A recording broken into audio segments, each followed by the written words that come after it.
Hello. Mega love shoutout guys. Again, meron tayong pahula. One word Tagalog about sa hiwalayan. Hiwalayan ng magjowa, mag-asawa, or magsyota. Kaya galingan nyo po guys ha.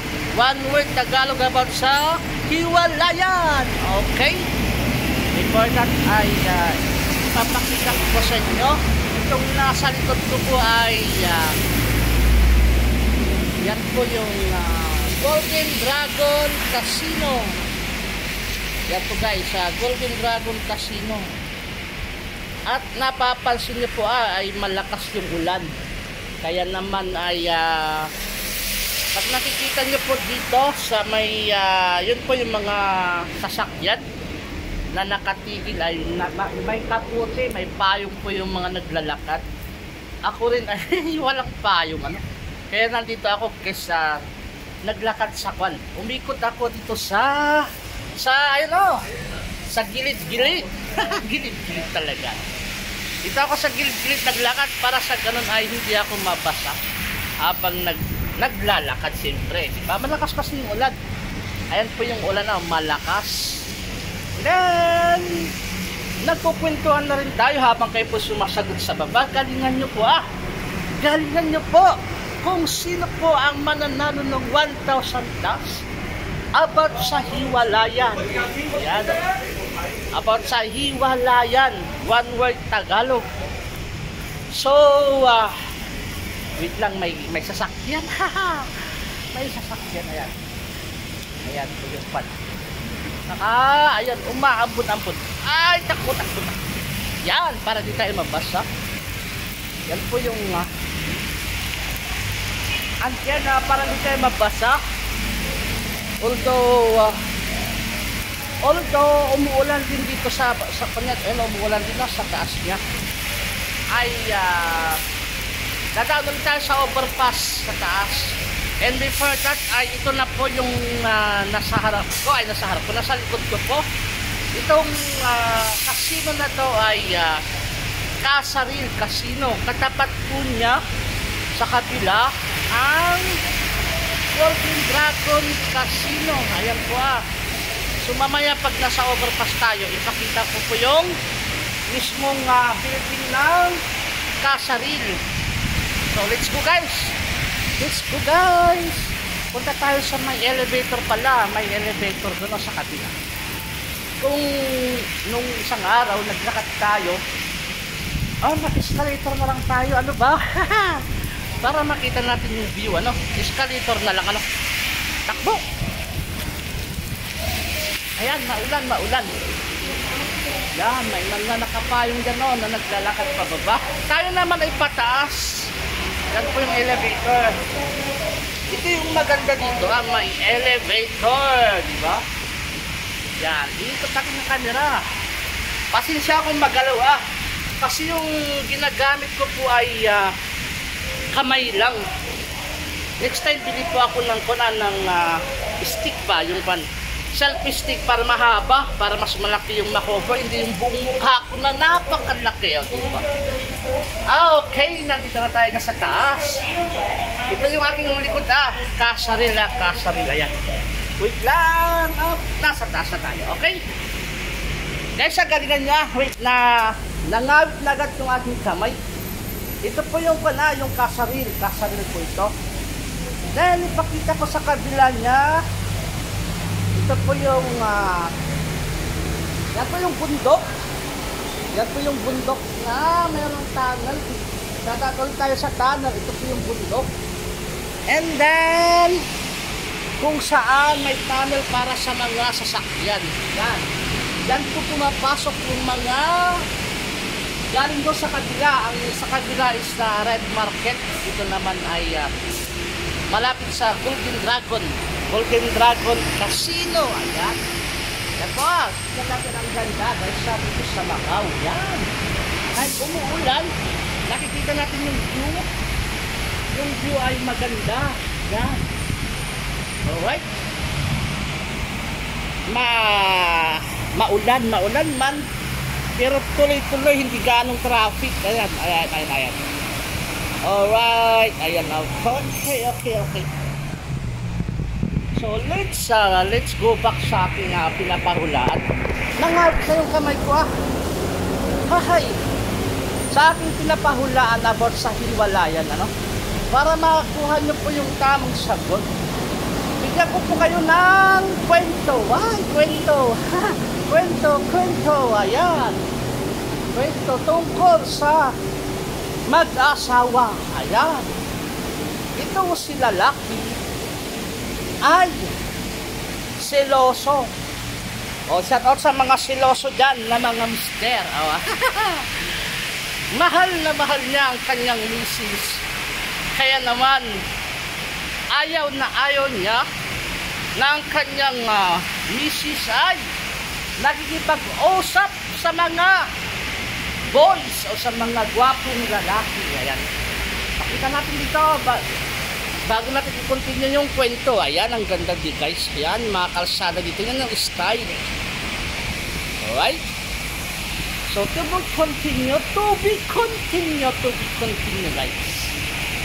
Itong si lalaki ay kumbaga ay siya ay tunay na nagmamahal sa kanyang misis. Siya lang ang kanyang minamahal mula nung siya'y nagbinatan. Alright, ito na po yung sasabi ko guys yung kasaril. Yan po yung kasaril Yan po yung kasaril. Nakatapat ng golden dragon. Yan yung malaking dingding. And then doon, hello, hi. Ayan na, may sexy na dumaan, diba? Hanggang sa kabila, sa tapat kabila ng itong kasaril ay ang high alay, diba? High alay or high alay. Maganyan nga ang account natin, position para makita yung view, Kasi yung mukha ko ay mukhang pagod na pagod. Pagod kasi puyat. At nagugutom na rin kasi ako guys Ayan, sa baba. Okay? Ganyan na lang, dahan-dahan para hindi magalaw. Masakit sa mata pag magalaw. Okay? Yan po yung sa baba. O diba, ang ganda ng ginawa nilang overpass. Hindi ka na mababasa dahil ito may ginawa silang sa Ilocano ay atop. Ayan, atop. Sa Tagalog ay bubungan. At yung mga poste guys ay ang gaganda, ang lalaki ng mga poste nilagay nila. Ito yung mga poste design. Poste pa lang ay kaaya-aya na yan. Sagot lang ng sagot guys sa baba. Ituloy ko mamaya yung kwento, Yan. Umuulan. Okay. Mumantay la kahit umuulan. Ibig sabihin ng mumantay la kahit umuulan ay walang problema. Yan po yung mumantay sa Cantonese. Mumantay.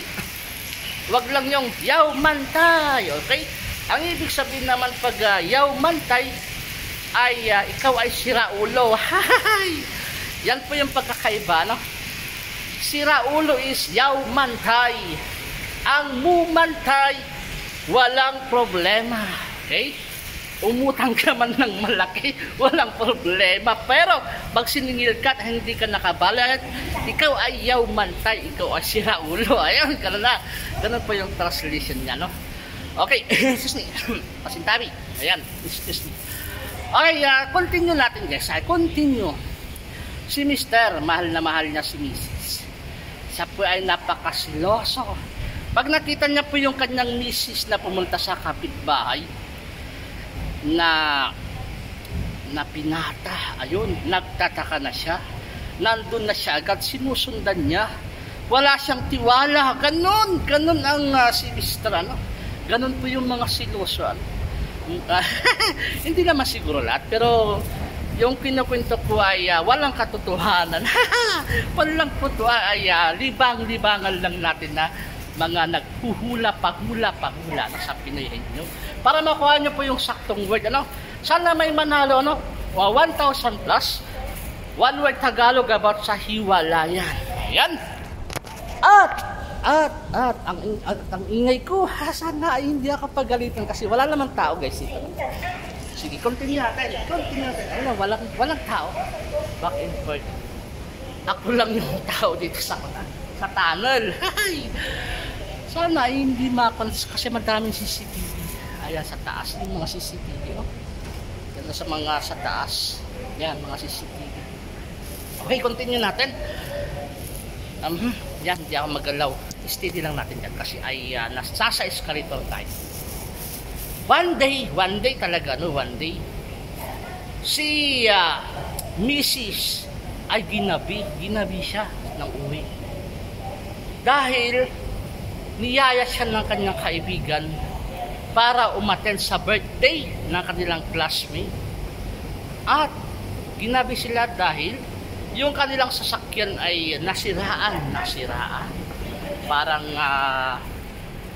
accident pa, no? Nasiraan na yung gulong niya ay ano na yung gulong sa Tagalog, yung biglang natanggalan ng hangin. Kailangan bumbahan para magkaroon ng hangin. Na-flat! Di ba? Na-flat. Dami kong nakakalimutan. Kasi dito wala namang flat dito.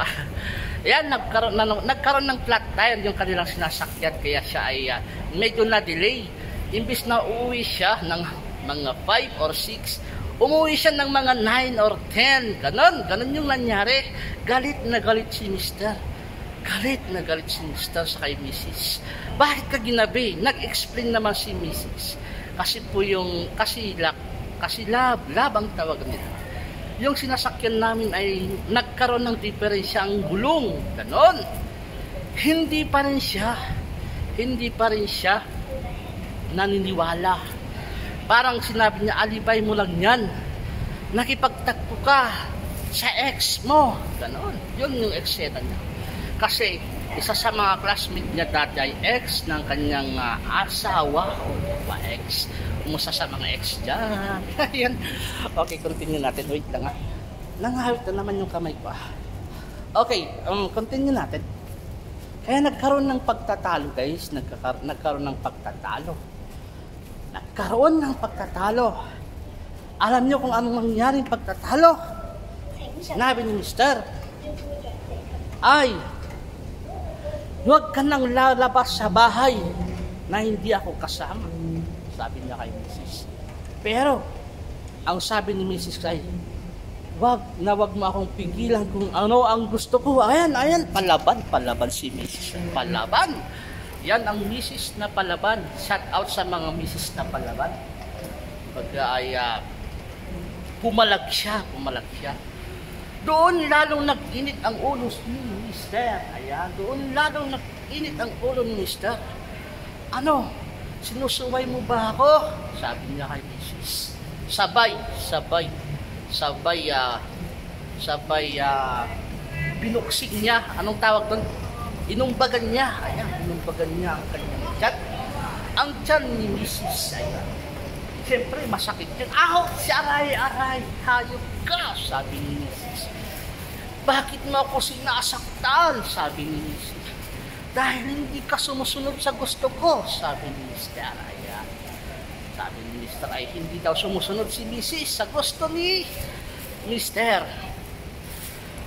At ang nangyari ay tumakbo si Mrs. Para siya ay hindi mabugbog ni Mr. Tumakbo siya palabas ng bahay. Gabing gabi, di ba? Nagsisisigaw si Mr. Bumalik ka dito, sabi ni Mr. Kaya ang nangyari ay si Mr. ay nagwala sa kanilang bahay. Binasag niya yung mga appliances kasi hindi niya napigilan or hindi niya naibalik. Bumalik ang kanyang misis. Yun ang nangyari guys. Yun ang nangyari. Sumaiklo na kayo ano. Yun. Si Mrs. ay pumunta sa kanyang nanay at tatay. Sinasabi niya ang kanyang problema sa kanyang nanay at tatay. At doon na. Balik tayo kasi nga umuulan. Wala tayong payong. Mamaya pa ako uuwi ano. Mamaya pa ako uuwi kasi nga malakas yung ulan. Tumula ako sa tayo. Ito na natin tapusin ang kwento. Ang kwento. Hindi na may nakapayong doon. Nagpipicture-picture siya doon. Diba? Sana ay hindi magalit si Manong Guard. Ayun pa si Manong Guard. Oh. Sana hindi may ingayan sa akin. Okay. Tapusin na natin yung kwento para mabilis-bilis. Sana may lagayan ako ng cellphone ko habang ako ay nagsasalita. No? Kasi nakakangawit kasi yung nagsasalita ka tapos hawak-hawak yung cellphone. Balik nga tayo dito. Makit na nga tayo sa elevator. Tingnan natin sa taas baka may magandang pwesto. Ayan. Okay. Tuloy natin ang kwento. Ang sabi ni Mrs. Kay sa kanyang mga magulang ay sinaktan siya ng kanyang asawa. Kaya ang payo agad ng ang kanyang magulang ay noon ko pa sinasabi na dapat hindi siya ang iyong magiging mapangasawa, sabi ng tatay at nanay niya. Kaya ito na siguro marahil ang hudyat para kayo ay maghiwalay. Hiwalayan mo na yung taong yan. Kasi nga naman guys, ano, ang gusto nila noon para sa kanilang anak ay yung mayaman at ma-edukado. Hindi itong standby na pasaway. Pasaway. Kasi nga walang trabaho. Kaya naman, pindot natin para akit tayo sa taas. And then pag natapos yung kwento ay bababa na tayo tapos uuwi na. Takbuin ko na lang po yung ulan para sa ganun ay makarating ako doon. Kaya tayo natin magbukas yung elevator. Ayan, yung elevator. Dalawa. May tao. Hello! Hi! May magandang tips pa dati sa taas. Nagsara yung elevator. Bukas! Yan. Yan, ipindot natin. Tatlo yung pindutan meron na dito. Meron sa side. Meron dito. Ayan, dito na tayo. Floor. Yan. Automatic na siya tataas. Yan. Yan. Isang damon lang. Isang akyatak pero dire-direct siya sa taas. Sa gubat. Ayan, sa gubat. Okay. Sana walang tao dito sa tulis. Para magyaw-yaw tayo dito ng malakas. Okay? Bukas pinto. Ayan. May tawa. Ayan, walang tao guys. Walang tao. Kasi nga umuulan, may nagja-jogging doon, si Manang, ayun, nakapayo. Nagja-jogging. Si Madam. So, dito natin ituloy yung kwento. Sama ay hindi ako paggalitan. Ayan, basa naman yung mga lagayan ng cellphone sana. Saan natin ilalagay yung cellphone? Again, ito yung sa baba. Diyan ako uuwi. Diyan ako uuwi sa kabila. Diyan ako uuwi. Lalakarin ko yun mamaya. Tatakbuhin ko pala. Ilagay ko yung cellphone dito.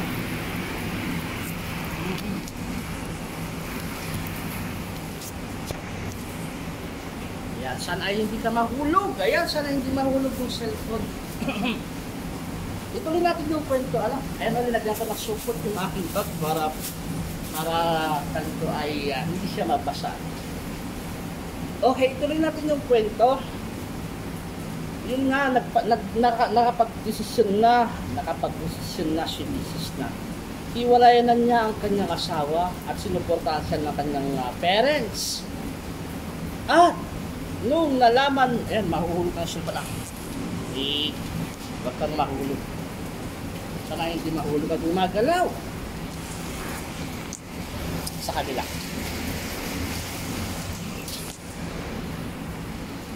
Mas malala. Dito nga.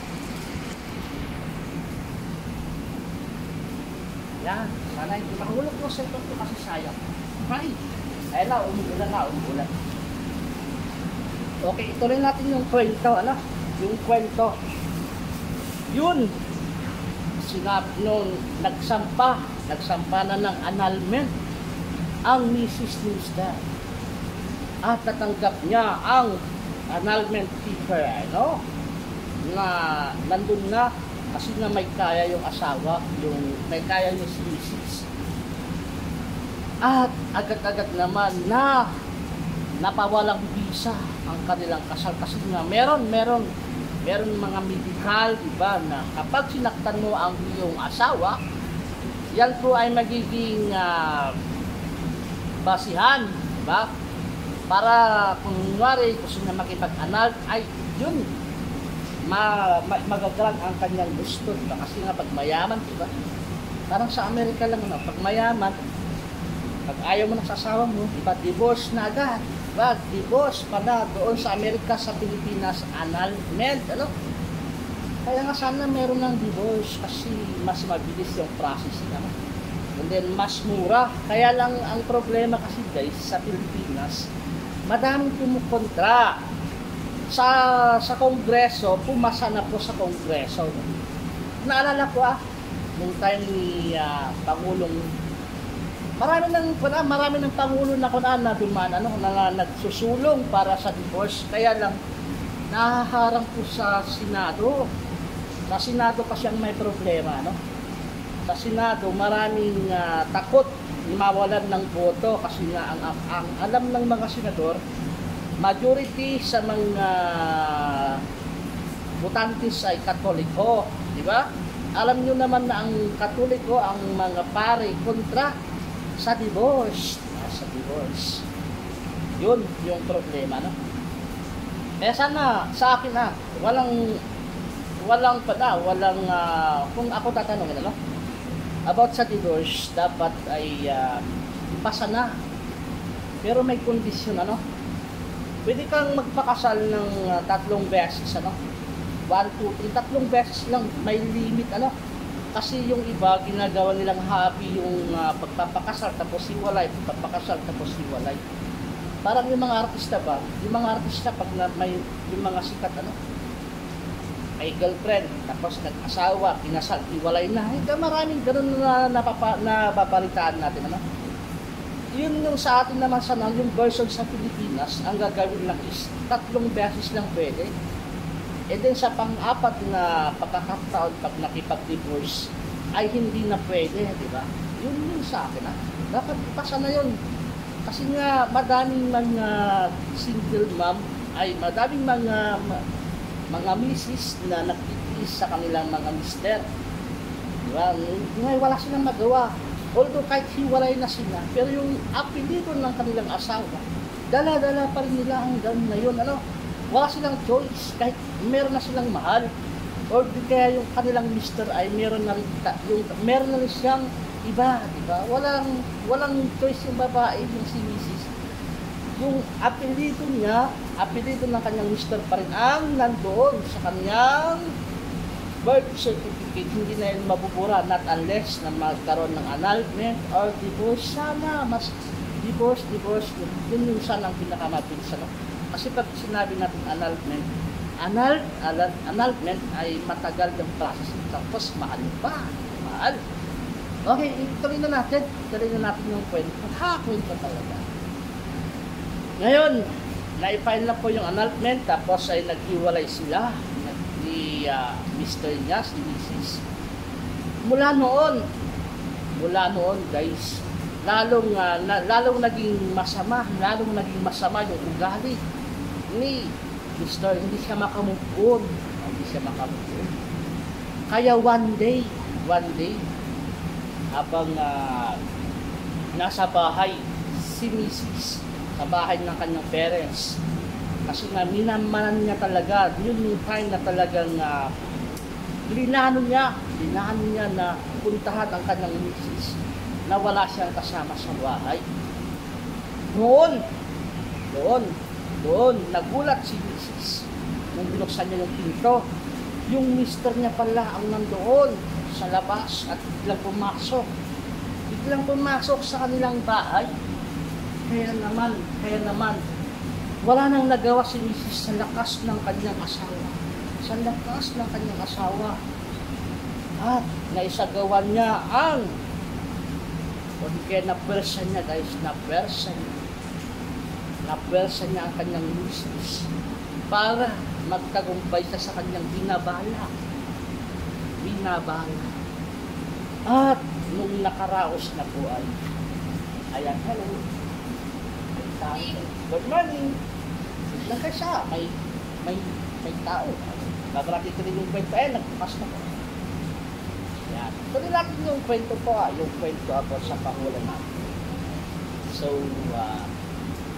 nagtagumpay si Mr. para mairaos ang kanyang plano. Ay, nagbukas na. Oo, dito sa kanila. Bye-bye! Dito nahiyak kasi ako kanina, kaya medyo rinaylo ko muna. Diretso na tayo para matapos na.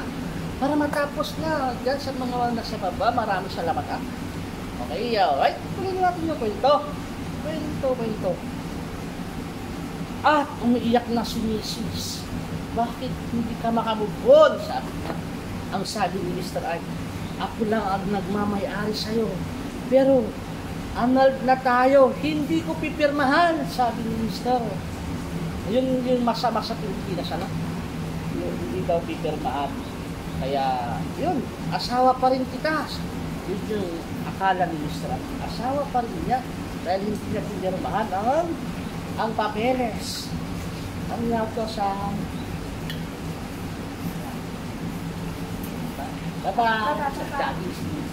Madam. Alright? Okay, open. Bye-bye. Okay, yan. Wala na ulit kawan. Yun. At binantaan niya si Mrs. Kapag pinilit mo na makipaghiwalay sa akin, ay may masamang nangyayari sa'yo, sabi ni Mrs. Sabi ni Mr. kay Mrs. Hindi lang ito yung unang beses na gagawin ko. Maraming pagkakataon. Doon natatakot si Mrs. Ito pala ang kanyang ang nangyari nung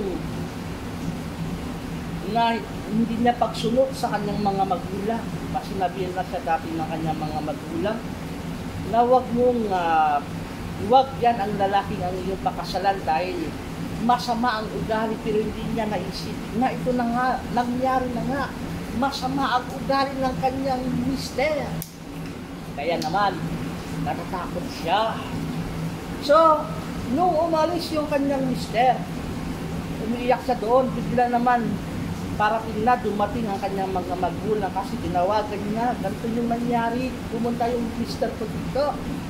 At pinersa niya ako, sabi ni Mrs. na umiiyak. Ang ginawa ng kanyang mga magulang, tumawag sila sa pulis, sa pulis at pinadampot ang kanyang mister. At doon na kulong ang kanyang mister. At mula noon, naging mapayapa na ang buhay ni Mrs. Na kahit kahit paano ay hindi na siya natatakot kasi nga nakakulong na yung kanyang mister. Kumbaga, ayan na po yung hiwalay na talaga sila. Hiwalay na talaga sila. So maraming salamat sa mga nanood dyan sa baba. Sana may nanalo dyan sa baba. One word Tagalog about sa hiwalayan. Napakasimple po yung sagot kapag nasundan mo po yung kwento. Alright. Maraming salamat guys sa ating again sa aking sa mga nagpunta dyan sa baba. Thank you very much. May dalap siya sa inyo dyan sa mga nasa baba. Sana may nanalo. Gcash 1,000 plus. One word Tagalog about sa hiwalayan. Alright guys, maraming salamat. Hanggang sa susunod muli Okay, hindi ko na i-edit kasi ay yung cellphone ko ay full memory na siya. Tapos tinatamad akong mag-edit. Hi! Kaya maraming salamat. Thank you very much. Bye-bye! 30 minutes natin. Ayan, sakto-sakto. Ayan, 47, 48, 43. Okay, alright. Hanggang dito na lang. Bye-bye, bye-bye, bye-bye. Bye-bye. Bye-bye.